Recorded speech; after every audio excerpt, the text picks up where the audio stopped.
Hai Closeters, aku Aci. Aku Vira. Welcome to Closet Hijab World YouTube channel dalam series Hijab Your World, di mana kita akan ngobrolin konten-konten seputar kehidupan muslimah. Sebelum nonton, udah pada subscribe channel ini belum? Kalau belum, jangan lupa subscribe dulu ya biar gak ketinggalan episode-episode selanjutnya. Jangan lupa like juga video-video kita.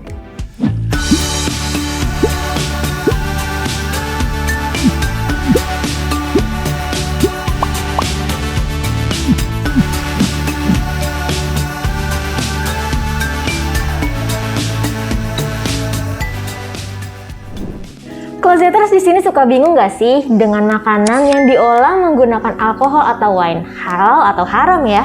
Nah, bener banget nih Kak. Kan banyak tuh ya makanan seperti pasta, steak yang diolahnya menggunakan alkohol atau wine. Sebenarnya itu masih jadi kontroversi ya Kak? Halal atau enggak sih? Iya tuh Fir, tapi sebelum kita lanjut ke obrolan yang lebih dalam, kita mau saya thank you dulu nih untuk brand sponsor yang udah mensponsori video ini. Ada virtual meeting dadakan? Tenang Closeters, kamu wajib coba 3 produk dari Rivera Cosmetics.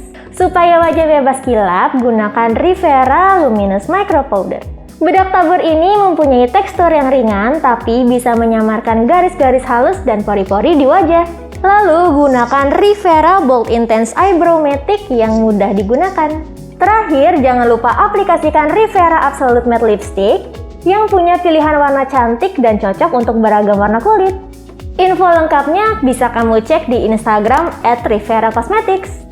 Oke Fir, lanjutin pembahasan yang tadi soal makanan yang diolah dengan menggunakan minuman yang beralkohol. Itu masih jadi perdebatan dari banyak pihak. Ada yang bilang setelah dimasak alkoholnya menguap, jadi nggak haram. Bener banget Kak. Terus ada yang bilang juga nih, selama makanan yang diolah menggunakan minuman beralkohol itu tidak memabukkan, makanan tersebut masih boleh kok dikonsumsi. Tapi Fir, aku pernah baca satu artikel, kalau makanan yang dikonsumsi itu memabukkan dalam jumlah yang besar, maka dalam jumlah yang kecil itu juga tidak diperbolehkan. Tapi biar kita nggak sama-sama hilang arah nih, Closet udah menghadirkan ustazah yang akan menjawab kebingungan kita semua.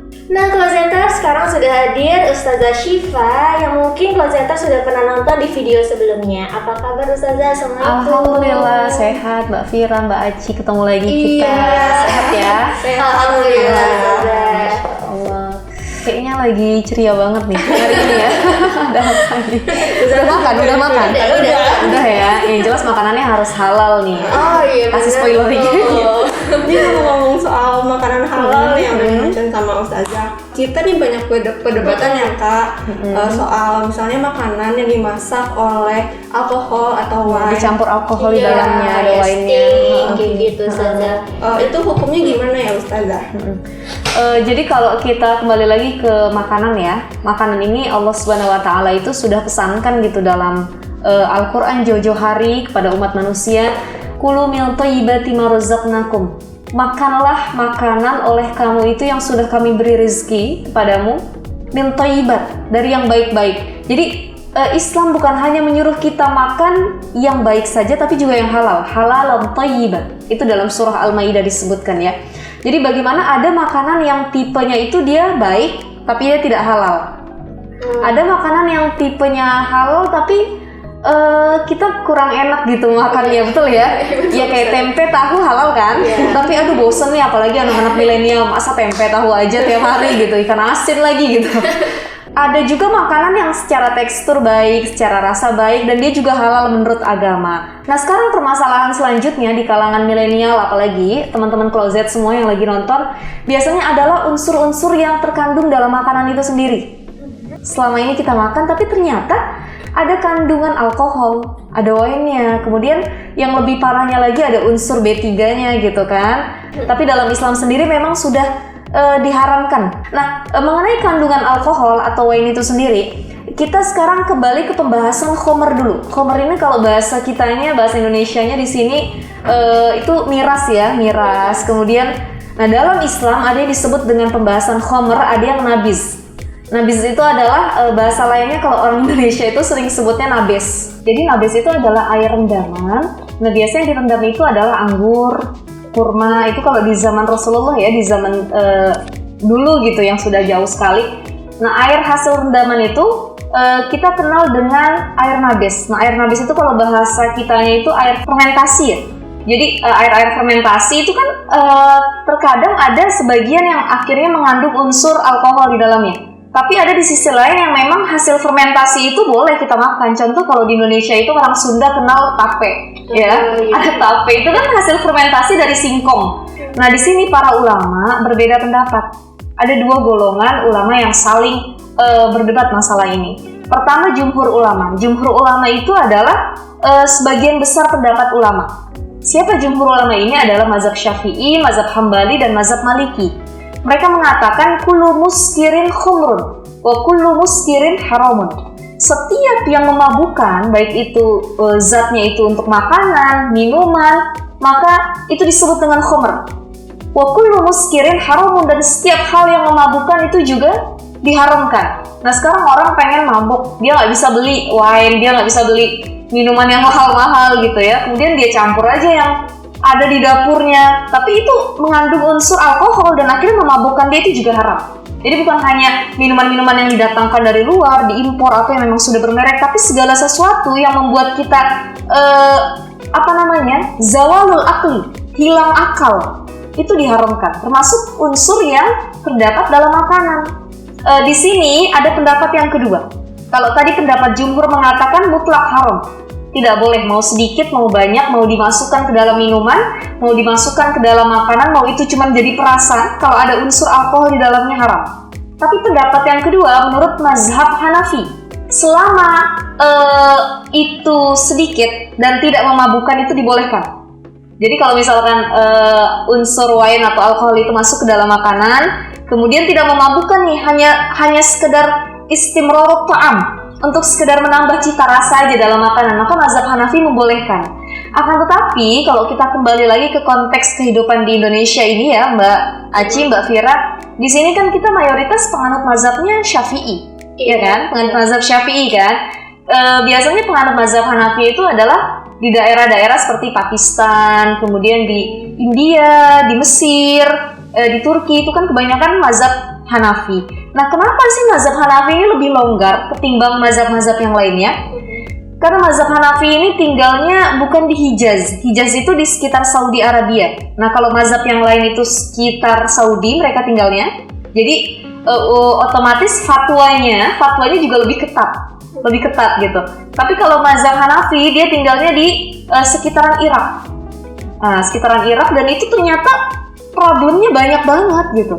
Nggak seperti di negara Saudi yang kebanyakan sudah memang taat aturan hukum Islam, jadi nggak begitu banyak problem yang timbul. Beda dengan di Irak ketika itu. Maka di sini mazhab Hanafi lebih longgar melihat ke konteksnya sendiri. Oh ternyata itu tidak memabukkan kok katanya. Nah itu cuma menambah cita rasa kan, dalam Hasyiah Ibnu Abidin dijelaskan ya. Kalau istimrarut ta'am untuk menambah cita rasa diperbolehkan, tapi hanya sedikit saja. Kadang kita sebagai umat muslim kan pengennya ihtiyat kalau bahasa agamanya. Ihtiyat itu hati-hati. Ya Allah, aku tuh nggak pengen banget ada unsur-unsur alkohol, wine, atau aku nggak pengen ada unsur haramnya di dalamnya pokoknya. Tapi walaupun kita yang memang menjaga kehalalan itu, kita tidak tahu di tempat makan yang kita datangi itu. Apalagi restoran-restoran tersebut kan makanan western, kan kita tahu sendiri ya.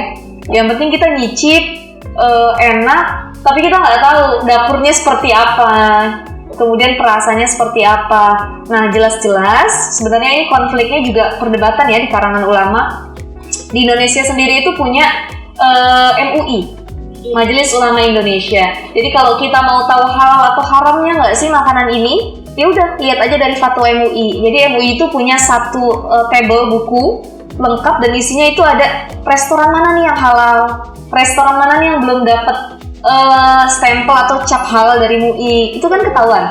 Nah Ustazah, tadi kan kita udah ngomongin tentang makanan yang mengandung alkohol di dalamnya. Sekarang kalau misalnya makanan itu sama sekali tidak mengandung alkohol atau hal-hal yang memabukkan, tapi dia itu mengandung perasa yang menyerupai. Misalnya di kopi itu sekarang kan banyak yang ada yang menyerupai rasa rum. Terus ada juga makanan-makanan vegan yang terbuat dari pure sayuran, itu menyerupai, teksturnya menyerupai dan rasanya menyerupai daging babi. Kalau gitu hukumnya gimana ya? Ya ini ya, maksudnya ini jadi problem terbaru lagi di era kontemporer seperti ini, dan seharusnya memang jadi PR buat para ulama juga, buat para pemuka agama. Makanya kan kita kenal ada ulama klasik, ada ulama kontemporer ya. Ulama klasik itu mana ada permasalahan seperti ini gitu.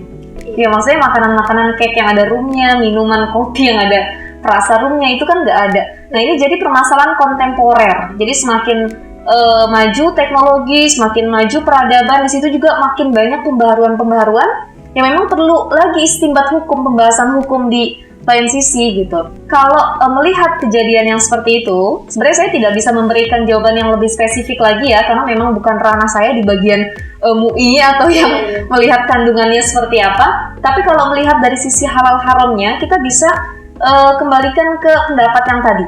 Selama itu memang tidak mengandung alkohol, tapi walaupun rasanya menyerupai alkohol ya tidak apa-apa gitu, tidak dilarang dalam agama. Tuh tidak ada unsur alkoholnya kok gitu. Nah apalagi di keterangan kandungannya, ingredientsnya itu kan kita bisa lihat ya. Kita baca dengan teliti. Nah sekarang kan kita nih anak milenial harus lebih aware lagi, lebih hati-hati lagi. Kita baca kandungannya, oh nggak ada kok unsur alkoholnya gitu. Tapi pas dirasa kayaknya memang seperti alkohol gitu ya. Ya udah kita udah lillahi ta'ala, la haula wala quwata illa billah bahasanya gitu ya.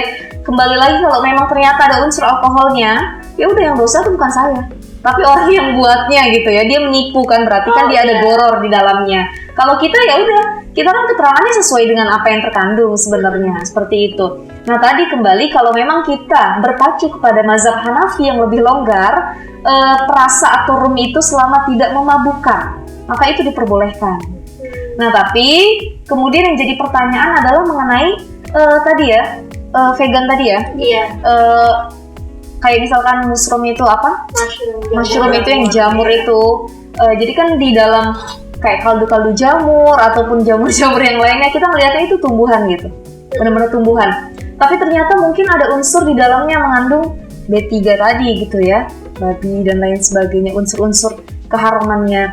Nah di sini kembali lagi tadi, lihat ingredientsnya lagi, kandungannya lagi. Kalau memang di situ tidak ada dan kita sudah yakin, Bismillah nggak ada kok. Kalau rasa mohon maaf, rasa babi itu seperti apa sih? Udah pernah nyoba? Belum ya?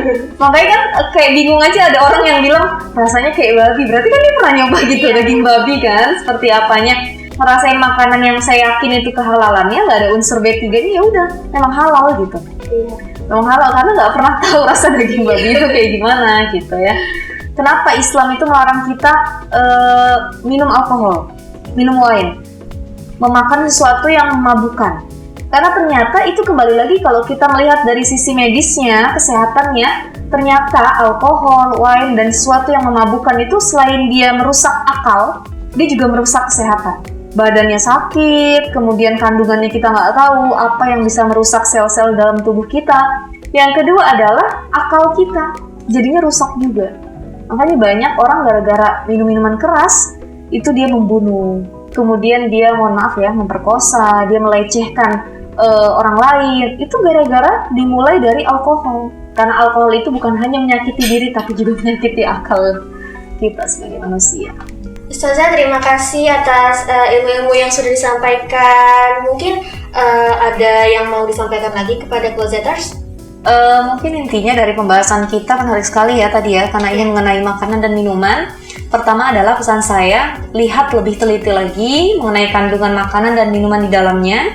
Jangan hanya kita sekedar melepas dahaga, menghilangkan rasa lapar, tapi lihat lagi kira-kira dalam agama diperbolehkan atau tidak. Yang kedua, makanan itu cirinya ada dua, bukan hanya baik tapi juga harus halal. Halal tapi tidak baik, tidak bagus untuk kesehatan kita. Tapi baik dan tidak halal itu juga tidak diperbolehkan oleh agama, maka keduanya harus seimbang. Dia halal juga, dia baik juga, dan enak juga makanannya, bisa kita makan gitu ya. Dan yang terakhir adalah Islam tidak pernah melarang kita untuk memakan apapun selama makanan tersebut tidak menghilangkan akal dan kebaikan dalam diri kita. Jadi makanlah secukupnya, tidak israf, tidak berlebih-lebihan, tapi makanlah sesuai kadarnya. Bagaimana cara makan sesuai kadarnya? Ala Rasulullah, makanlah sebelum lapar dan berhenti sebelum kenyang. Oke, closeters, semoga apa yang disampaikan hari ini bermanfaat ya. Dan boleh banget loh kasih tahu kita topik-topik apa aja sih yang mau kita bahas di episode selanjutnya. Thank you juga untuk brand sponsor yang udah mensponsori video kita kali ini. Jangan lupa subscribe channel ini biar gak ketinggalan episode-episode selanjutnya ya. Closet juga punya ada YouTube channel seperti Closet Fashion, Closet Beauty, Closet Mama Niels, Closet Tap Out, dan Closet Atikart. Jangan lupa cek dan subscribe semua YouTube channel Closet Indonesia. juga follow sosial media Closet Indonesia di @closetid. Thank you so much for watching and see you on the next video. Bye-bye!